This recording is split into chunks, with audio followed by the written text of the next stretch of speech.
Love is Blind. It's on everybody's mind. It's the talk of the town right now. This is the TV show that's hot and has everybody asking all the burning questions within ourselves and about the cast members. Is love blind? What are we doing out here? Why are they acting like this? And what's going on? If it was me in this situation, I would do it this way. I don't understand why this and that. So let's break down some of these characters and issues that they had and just talk about love, relationships, and finding a mate in general. I'm a single woman. I definitely want to get married and have kids and things, but at the same time, I've been single for quite some time. And I know that the work on self never ends. So that's what I'm focused on. So I'm going to combine some of the stuff that I learned just from doing my own reading about psychology and books and things of that nature. And then we're going to break down some of these characters. So if you're new to my channel, my name is Jaimi Alexander. So happy you're here.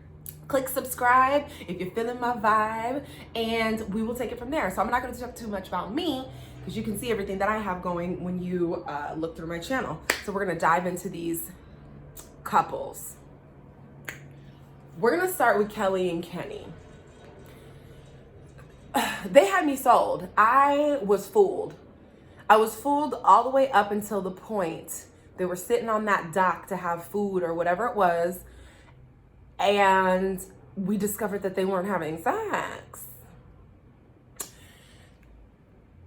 This is how I felt about it. At the moment, I gave it two sides of the coin, right? So the excuse or the reasoning that Kelly gave was that when you have sex too soon or you get intimate too soon and the depths of your heart have not reached there first, essentially it's harder to climax. Like, she wants to be able to climax galore and just feel that bond and that trust, and she's not there yet with him. And then in private, she was mentioning how he feels like a best friend. And you want your man to feel like your best friend, but like, he's my best friend, not like he feels like a best friend. Two different things. So for me, it was like, oh, okay, that makes sense. And I wanted to give her the benefit of the doubt. But at the other hand, I was like, if I'm getting married, I want to devour my husband every day. I want to be able to not keep my hands off him because sex is a very important part of marriage and relationship, right? So I definitely don't want that to be the struggle piece. At very least, we should be wildly attracted to each other. And I understand that that's not, being wildly attracted isn't 24/7. You're just like, but you know, when you see your boo and you're just like, boy, you don't even know, right? So we want to have that energy going on, and obviously they didn't have that, and I'm not surprised. But what this did remind me of, because I promise you guys I'm going to share tips and tools with you that I get out of other books, because I'm on this journey too, because a lot of people was hitting me on about this show, like, you need to be on this show, da-da-da-da. I'm like, I don't know, because I don't know. Ooh, that's a whole other thing, but I'm looking out for season 2. If it's in LA or somewhere I'm willing to move, your girl might apply. So I do a show called Super Soul Sit Down on AfterBuzz TV, and we do the after show for Super Soul Conversations, Oprah's podcast. So she just had a podcast that passed called How to Make Love Last. And so Harville Hendrix was the author and speaker on the show, and he wrote a book called Getting the Love That You Want and Keeping the Love That You Find. And in here, let me tell you what he says, something that scares me to the bones, but this is what I think Kelly is going through. This is the stage I think Kelly is at in her life. The person you're gonna choose is the person you're attracted to, meaning that the person you're attracted to is someone who is a source of pain and frustration for you. It's inevitable. She lacked attraction to Kenny. He's too good. You know, sometimes when a man is too good, ladies, we get bored. Oprah even admitted when she first started dating Stedman that her life was so dramaless, she was just bored. That's something that we need to fix within us, and not fix as if there's something wrong with us, but to identify and clear up, because I believe it's keeping us from love. And let me break down why the person you're attracted to and the person you choose is going to be a person who is a source of pain and frustration. Because Harville Hendrix says your early childhood experience where there's a wound has to be repaired with a relationship in adulthood with someone similar to your parents. which means you are constantly trying to heal these things that have happened to you in your early childhood through relationships with other adults as we're adulting. So we keep attracting these things, right? So if you had a parent who was very, would shame you or was very nitpicky and shameful, you'll either pick a partner that does that, or you will switch roles and pick on the person. So you're going to either play the role of the parent or the child in that relationship until you heal. So this is a great opportunity. If that sounds like you, if you find yourself unattracted to good guys, take a look at your childhood. This does not mean you were beat, raped, shamed, molested. This doesn't mean that you had a terrible childhood. Doesn't mean your parents or whoever raised you were terrible people. But you have to think, when things happen to us, we formulate a thought about it. So what I thought was happening to me and the thoughts I formulated at 11, maybe that was my perspective then. That, I don't have a voice, or people are always telling me what to do, or however I felt then. That's what sticks in our brains. But revisit that and fix that and be like, no, my parents just wanted the best for me. My dad lectured me for these reasons, and start to heal and fix, and then look at your past relationships and try to find all the little spots that you have been mimicking parts of your relationship from childhood with your parents. This is real, guys. This is psychology. This is how our brains work. This is how things go. So there's some truth to it. Even if it doesn't make sense to you, do some digging anyway, because I believe it's going to help you. It's been helping me. So this is where I think Kelly and Kenny are at. Shout out to you. I'm glad that Kenny is moving on, because he is a really good guy. I was happy to hear that on their reunion. And Kelly was very transparent by just sharing that she's still figuring it out. So good job, guys. All right, now let's go to the next couple that I wrote down. Y'all ready? Who you think is going to be? Jessica and Mark. Oh my God. Okay. So this is, we're just going to go into this because this is probably like one of the meatier couples. Jessica.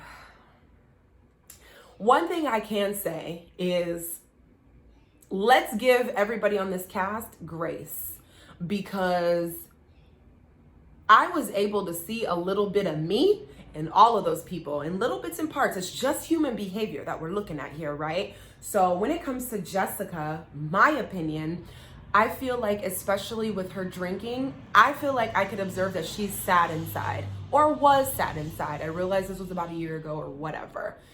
And when you drink, you don't really have to face or be too responsible for how you're feeling right now. And I feel like I can relate to that, because sometimes you are not ready. You're not in a space where you can really open yourself up, open your heart up, and heal and face what needs to be seen. She's talking about she works 70 hours a week, regional managers, this, da, da, da. Girl, when do you have time to reflect, for self-care, to wind it down, to this and that? You got your dog drinking out the wine cup. I know what you do when you go home and what's going on. And it's not a bad thing. It's just probably not going to be the kind of thing that continues to move you forward as you evolve as a human. So it's time to clean up the behavior, which I'm so proud of her for doing. I was pretty judgmental before I saw the reunion, so I had to retract some of my thoughts about her, because I thought the way that Jessica handled even receiving backlash from Amber, that she's mature and ready and open and in a different space, and I'm optimistic for her. But here's the thing, ladies and men, obviously, because Mark was in the situation. How many times have you been in a situation with a dude where he was confused, you weren't his first choice, or whatever, but you still were like, you know what, I just feel this when I'm with him, and I love him, and I know. You just walking around like, I just love him, and I know, and that's blind. Mark was, poor thing was blind, honey. That first time in the pod where she was unsure, and he got upset and walked out and felt frustrated and was talking to the guys in the house about how she's unsure, and oh my God, it just went from yes, I'm on board, to I don't know. That was red flag number one. The one and only red flag that should have been necessary. So this is a lesson for everybody to take. They say the opposite of love is not hate. It's indifference. If anybody feels indifferent about if they should be with you and they don't know how they're feeling and you're feeling like, it's cool. It is cool. Yeah. It is all good. You have got to know there are more fish in the sea. that's when you, I think as a person, really open up your heart, let the emotions of what you thought you were going to have, what you thought this was going to be, what you feel for that person pass through you, because it's painful, you know. And he's 24, he's young, I know where he's at, and we just have to get in a space. This is a great lesson for him. We've got to get in a space where we can let the pain kind of just pass through us and move forward. But to stay and try to work it out, that it's only been 5, 6, 7 days and you already going through all this, you already dished you twice, that is just like, we got to stop doing that. All of us got to stop doing that. So I put down that Mark is really sweet and Jessica's a ride, and that they're both going to get lessons from this. So we talked a little bit about both of the lessons that they're going to get. I definitely also want to give Jessica grace because her and Barnett did have a connection, right? Like, you know, he was being a player, and I get he was playing the game kind of the way you're supposed to. Dive in, open up, see what everybody has to offer, and feel it out. But he did lead her on. And again, this is something that we go through in real life, where people lead you on and then there's somebody else waiting in the wings. And then we're feeling like, I thought it was us. Do you know what I'm saying? So this is something that happens often. And this just gives us an opportunity to think with it's like you want to think with your mind and your heart, but you want to have discernment as well. And so with that combined with her drinking, I think she probably was very honest about how she really felt. Like, you know, we had a connection and I'm sorry. It was very inappropriate to be in his face while her fiance was over there and his fiance was over there and they're all at a party and she's in his face talking about an exit plan that he can come over this way if that's necessary. That's just breaking girl code. That's just breaking human code. Doesn't make you a very trustworthy person. However, under the circumstances, I guess I could understand. It wouldn't be me. That's not how I roll. Especially because I might be a little too prideful. He didn't pick you. What am I going to be in your face about? I don't want to chase after somebody who ain't picked me. I'm good. Drunk or not. So, let's see. What does she say? She kept self-sabotaging a lot. This is another thing that we do often. Jessica self-sabotaged a lot. She would not let that man be 24 and her be 34. She would not let it be. She was determined to find one person to say something about their age so she could be right. So her ego could be right and be, see, I knew people were going to have a problem with the age. So what I feel like is she created a construct all around her with all of these ideas that really did keep her from connecting with Mark. And he noticed that. But we do that out of fear.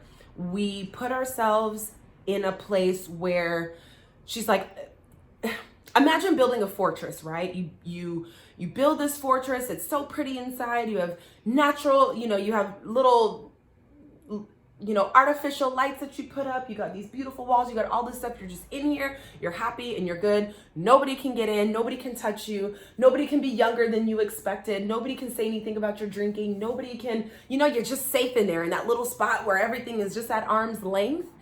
And that is not, I don't think she gave herself or Mark a fair chance to get to where they could have possibly gone because of that. The fortress she built, the walls, like he's too young, he's too this and da. You can consider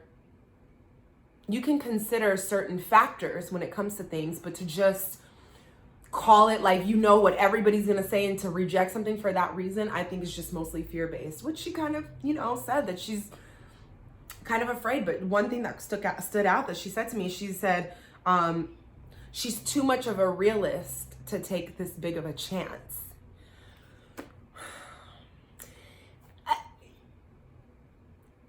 We aren't that smart. We give ourselves too much credit. A realist based on what? Your old experiences, your standards, what society says, what happened last time.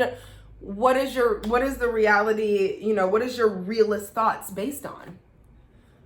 We have to think about that kind of stuff when we say that. So I'm too much of a realist to take that chance. I'm learning this myself. We have to take chances. Guys, girls, we have so many walls up. I'll talk about myself. I personally have so many walls up. It's I'll damn near do anything to not feel the pain of heartbreak. But they say when your heart is so closed, sure, nothing can, nothing's getting in or out. And I can feel that. I want to be loved. I want to be open. I want to have someone. But will I allow myself? Can I function in the present moment with fullness and openness without thoughts of being a realist to make a decision with my heart? I'm not there yet. I will not even lie to you. I'm working on it because men scare me. I've been hurt. I've been through a lot. We all have, but I'm just giving myself an example. I don't like the way it feels, but I also can't live my life avoiding it, which is what I've been doing. And I'm still very single. And I'm not surprised. Some of the guys I've dated some kind of recently probably think I'm crazy. Like, good Lord, I can't even get to this girl, like, at all.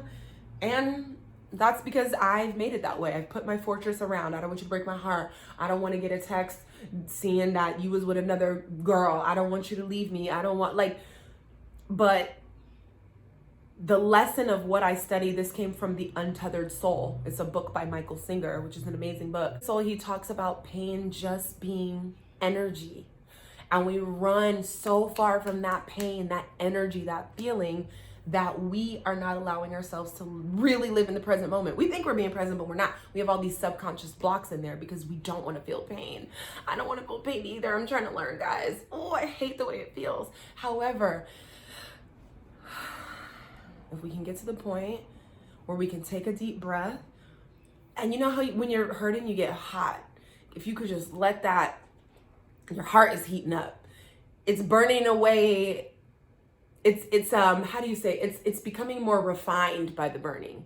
So that burning, when your heart is just hot, your body is hot, you want to cry, all these things, let it pass through you. You have the opportunity to be aware of it and let it pass through you. And then when it's gone, you can move forward without putting another wall up saying, well, not doing that again because I'm gonna get hurt. I'm gonna feel pain if I do this. This is what's keeping us from living. And this is what I feel like Jessica was doing. I did all that, just a little bit of the couples and a little bit of what I've been reading. Another sign that Mark got is when he was at that bachelor party and he was like, I'm all in. If I roll this dice and it comes out, da da da da da. He rolled the dice and it was like, that was another sign. If you're gonna call it like that, don't let it just be the sign when you think it's going in your favor. That was another little signpost for him to listen to and follow and perhaps make a better decision. I'm not mad at him. He went all in. That's what you're supposed to do. Feel, be open, love, be genuine. But you gotta also know when to walk away, because if you don't, that's when those walls start to come up because you're just in protective mode all the time. And that's just not really how life works or a great way to live. So this video is getting a little long. We're gonna talk about Lauren, Cameron, Giannina and Damien, and Amber and Matt in the next video. If you guys are enjoying this, please comment below. And also, I did a chat like this with my friend DJ Richie Sky. I'm gonna put the link in this bio here too, so you can hear us kind of talk about everything that happened, because we gotta cover Carlton and Diamond too. All right, guys, catch you in the next video.